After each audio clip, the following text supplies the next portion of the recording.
Magandang gabi mga kapuso, narito na tayo sa episode 71 ng Widow's War. Nakita na nga nito ni Aurora yung ebidensya na talagang ikinagulat niya at talagang napapaiyak na lamang siya.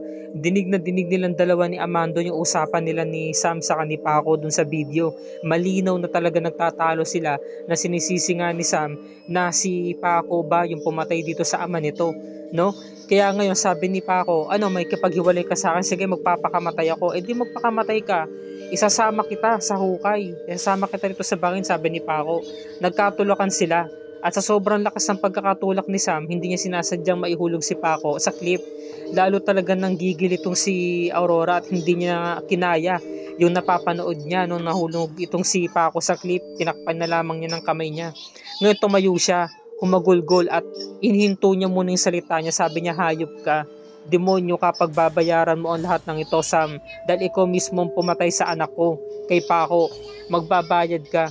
Samantala ito namang si Sam nagsindi ng mga kandila sa harapan mismo ng litrato ng kanyang asawa. Sinasariwa niya ang pagkamatay nito at siya naiiyak, no? Kasi nga hindi naman niya ginusto yung nangyari. At samantala kasama niya yung nanay at saka si Francis. Sabi naman ni Mercy, paano yun anak? Di ba sabi ni Basil meron pa siyang ibang kopya? Paano kapag nahanap yun? Nay, ang hinahanap lang po ng mga otoridad ay yung cellphone ni Basil. Wala na ho yun, nadispatcha na po namin ni ate, kaya wag na ho kayong mag-alala. Kapag hindi ho nahanap yung cellphone, wala na hong ebidensya na magpapatunay na si ate ho yung may kasalanan. Ngayon, bigla na lamang sumugod ito si Aurora, sabi niya, Sam, tinawag niya ng malakas. Napaatras itong si Mercy saka si Francis kasi alam nila na may gagawin si Aurora kay Sam, kaya poproteksyonan nila ito. Nung pagtingin ni Sam, pagharap niya kay Aurora, sinampal siya ng napakalakas. Sinalubong siya ng isang kaliwang sampal, no? Ang lakas, grabe. Samantala, ito namang si Ruth, pinipigilan ng anak niya si George. Sabi niya, George, hindi na ba magbabago isip mo? Huwag ka nang umalis. Huwag na tayo mag-impake, Nay. Kinakailangan po natin tong gawin. Nakapag-desisyon na ho ako. Hindi ka ba nag-aalala na baka wala kang makuhang mana sa asawa mo? Makukuha lang natin yun kapag naayos na tong kaso na to. At kahit naayos man ang kaso, hindi pa rin sa ibibigay ni Sir Galvan dahil umalis ka sa pamahay na to. Ayan ka na naman, Nay. Mukha kayong pera. Yung pera na naman iniisip nyo. Paano na ako? Inaalala kita, anak. Yung seguridad ninyong mag-ina. Yung magiging anak mo. Paano kung sundan ka ng Palacios Killer? Wala na akong pakialam doon, Nay.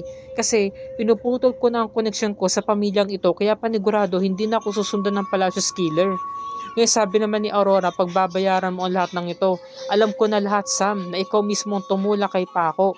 Ikaw mismo ang pumatay sa anak ko. Sinabunutan niya na matindi. Grabe, hindi niya pinakawalan si Sam, bugbog sarado.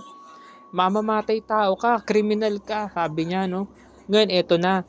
Biglang dumating itong si Galvan, sabi niya, George, nandito na yung resulta ng DNA test result. Kasi sabi nga ni George, ano po ba yun pa? Ngayon, bumalik na tayo dito kina Aurora. Sabi niya, di ba sabi ko sa iyo, Sam, pagbabayaran mo ang lahat ng ito. Magbabayad kung sino man ang tumulak sa anak ko sa clip. Sabi niya. Ngayon, sabi ni Francis, wag niyo pong saktan ng ate ko. Buntis po siya, isa ka pa. Huwag kang makikialam dito. Ngayon umaawat itong si Mercy. Sabi niya, tama na, Ma'am Aurora. Huwag niyo pong husgahan ng anak ko. Huwag niyo po siyang akusahan. Anong nangyari? Sinampal ni Aurora tong si Mercy. Grabe, ang lakas. Yung pamilya Castillo nakatikim ng malakas sa sampal kay Aurora. Tapos ang sunod naman na sinampal ni Aurora itong si Francis. Labo-labo na to, kagulo na. Grabe yung kaguluhan dito. Ngayon sa sobrang ganti ni Sam, dahil nga nasaktan nga ni Aurora yung kapatid sa nanay niya, tinulak niya na malakas itong si Aurora, kaya ito napatumba at inalayan siya agad ni Amando. Sabi niya, Sam, meron akong ebidensya. Bakit ko hindi ko ipakukulo yung anak mo, Mercy? Kitang-kita ko sa video, may kopya ako. Malinaw doon na tinulak mo ang anak ko, si Paco. Pagbabayaran mo lahat ng ito. Natigil si Mercy, no? Nagulat din itong si Sam kasi nga akala nila tapos na, wala nang problema, akala niya makakahinga na siya ng maluwag. Hindi pa pala tapos. Ngayon sabi naman ni Galvan, it's positive. Apo ko nga yung dinadala mo at lalaki ang anak mo. Sabi ni George, nauna pa ho kayong alamin kung ano yung gender ng magiging anak ko. Basta pa, hindi na ako magbabago ang isipan ko. Aalis na po ako dito. Wag na kayong umalis. Bakit? Hindi niyo ba naaalala, Papa?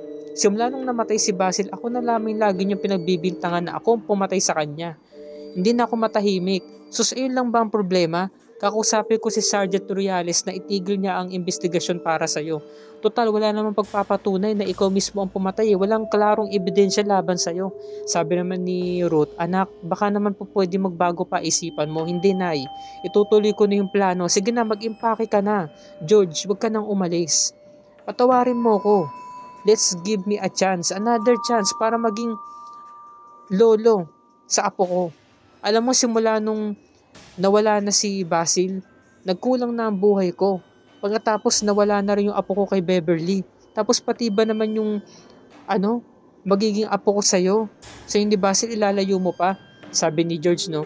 Simula nun pa, hindi nyo na ako, ginawang parte ng pamilya nyo. Lagi nyo akong pinagsususpetsahan. Ayokong lumaki dito yung magiging anak ko. Dito sa pamamahay na to, kasama kayo. Isang pamilya magulo. At yung malalaman niya na yung lolo niya, pinagsususpetsahan siya na hindi siya tunay na apo. Sabi niya, no? So, talagang pinaglalaban ni George yung kanyang karapatan. Ayoko, aalis kami dito pa.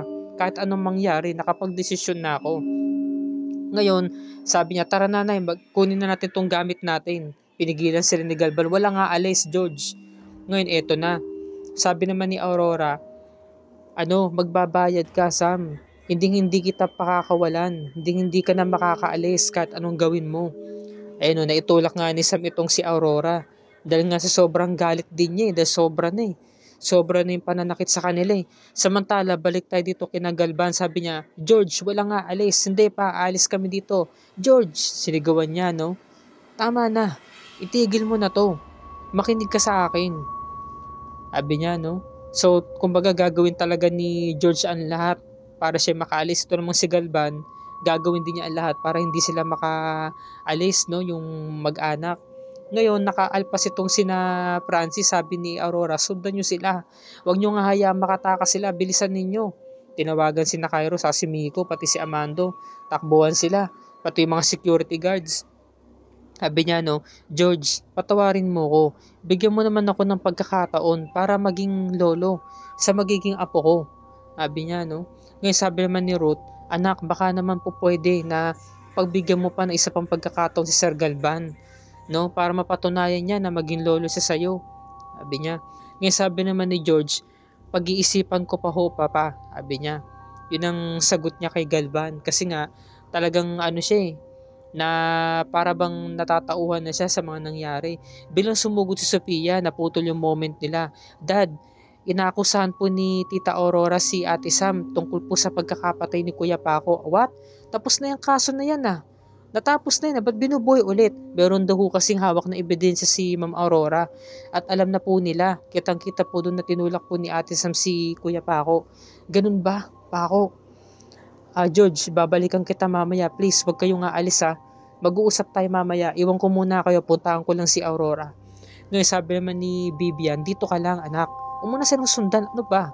Dito ka lang. Pero ma'am, basta, makinig ka sa akin.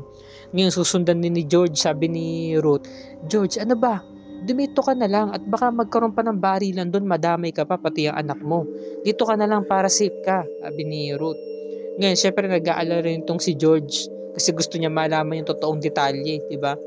Ngayon, ito namang si Rebecca, mag-isang sa hardin. Pinuntahan siya ni Kuya, Jericho niya. Rebecca, dito ka lang pala, kayo na pa kita hinahanap. May sabihin ako sa'yo. Nagkakagulo dun sa bahay ni Tita Aurora. Inaakusahan si Sam na siya doon tumulak sa asawa niya kay Paco. Oo, alam ko na yon. Kung ganoon, alam mo naman pala wala kasi akong pakialam sa kanila. Bahala sila, magpatayin sila doon. So, kamag-anak mo sila. Tita mo siya. Wala akong pakialam sa kanya. Sinungaling siya. Hinanap mo lang ba ako para sabihin yung concern mo? Para makigulo tayo doon? Para makisawsaw tayo doon? Ayoko na wala akong pakialam. Hayaan mo sila magkagulo doon. Sinungaling siya. Sabi naman ni Jericho, kung ganoon hindi mo tutulungan ng Tita Aurora mo, tita mo pa rin siya, pamilya tayo. Yan ba yung gusto mo ipamukha sa akin, kuya, ha? Alam mo, wala akong pakialam kay Tita Aurora dahil nararamdaman ko na nagsisinungaling siya. Baka naman kasi totoo nagsasabi siya ng totoo, sabi ni Jericho, no? Sabi ni Rebecca, totoo, naniniwala ako na nagsisinungaling siya. Nararamdaman ko na may tinatago siya sa akin. Kasi nga, pinaglalaban nga ni Jericho na baka nga nagsasabi ng totoo si Tita Aurora nila. Sabi niya, sa akin lang naman, baka masaktan ka, baka umasa ka, no? Kaya mabuti pa, paniwalaan mo na lang siya. Ngayon eto na, hinarang na nga sila ng mga gwardiya sa pinto, palabasin nyo kami. Alis na kami dito, sabi ni Francis, palabasin nyo kami. Ngayon dumating itong si Aurora. Ano, Sam, kahit anong gawin ninyong pagtakas, hindi na kayo makakawala sa akin. No?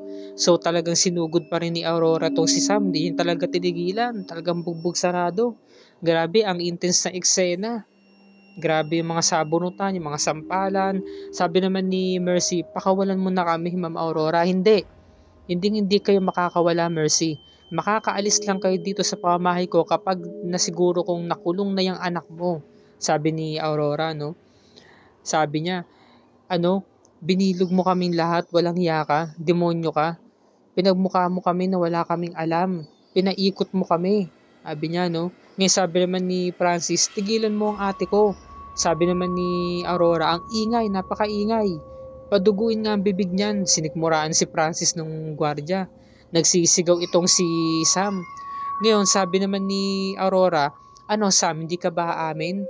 Sabi naman ni Francis sa ni Mercy, huwag kang aamin anak. Kasi nga sabi nga ni Francis, wala kang dapat na aminin ate kasi hindi naman totoo. Wala naman silang matibay na ebidensya laban sa'yo. Sabi niya, no? Huwag kang aamin.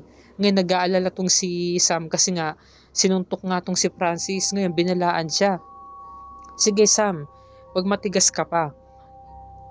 Hindi ka pa aamin? Ang sunod na masasaktan yung nanay mo, Amando, lumapit si Amando, sasaktan si Mercy, si Sigmuraan. Wow, wag ang nanay ko, wag niyo idamay. Ma, wag ang nanay ko. Wala ka nang matatawag pa na nanay kapag sa oras na hindi ka pa umamin. 1, 2, 3, sige na Amando, naamin na ako, sabi ni Sam. Amin na ako na ang pumatay kay Paco. Nag-iiyak si Sam. Nako, yari na. Natahimik na nga tong si Francis, saka tong si Mercy. Nakita nila na talagang umamin na nga talaga tong si Sam, nakakaawa naman. Sakto dumating si Galban. Oo, ako nga pumatay kay Paco, ako tumulak sa kanya. So, totoo nga, sabi ni Galban. Ikaw ang pumatay sa asawa mo pero aksidente yun. Oo kuya, totoo ang narinig mo. Si Sam mismo ang pumatay kay Paco. Sabi ni Sam, no, aksidente yun. Gusto kong isama ni Paco dun sa clip, sabi naman ni Galban. Hindi totoo yan. Ginagawa mo pang sinungaling ang pamangkin ko. Kilala ko si Paco. Hindi siya magpapakamatay sa isang babaeng kagaya mo. Mababang uri ka, sabi niya, no? So sabi naman ni Aurora, so gagawin mo pang may kasalanan ang anak ko, ha? Huwag mong baliktarin ang istorya, Sam. Sabi naman ni Sam, gusto niya akong isama nung gabing yun. Kaya inunahan ko na siya pero nagtalo kami. Pero sino bang malinis dito? Sige, naglalabasan na rin naman tayo ng baho, isasabihin ko. Nung gabing yun, bago kami mag-away, isinama niya ako sa isang sex party. Sabi niya, no? Pinakilala niya ako sa mga kaibigan niya. Binaboy niya ako, binastos niya ako. Huwag mong sirain ang pamangking ko. Sabi ni Aurora, no? Huwag mong sirain ang anak ko. Sabi nga ni Galban, sa ni Aurora din. Hindi, yun ang totoo. Yun ang totoo. At saka naungkat din yung pagkakamatay ng tatay ko. Alam nyo ba, si Paco mismo ang pumatay sa tatay ko. Oo, Francis, totoo yun. Grabe no, nagulat sila ni Mercy sa ni Francis.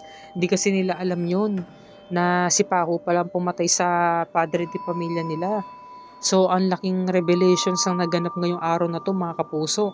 Kaya nagulat din sila, hindi rin sila makapaniwala sina Galban sa si Aurora na si Paco pala mismo ang pumatay kay doon nga sa amanganin na Sam. So ano kaya ang kahinatnan ng pangyayaring ito dahil dito na po nagtatapos yung eksena, no? So pakatunghayan natin ang lalo umaatikabong eksena dito sa Widow's War, mga kapuso. Kaya kung bago ka pa lamang sa akin channel, kung maaari pakisubscribe lamang ito para lagi ka updated sa mga episodes ng Widow's War and other GMA shows tulad nito.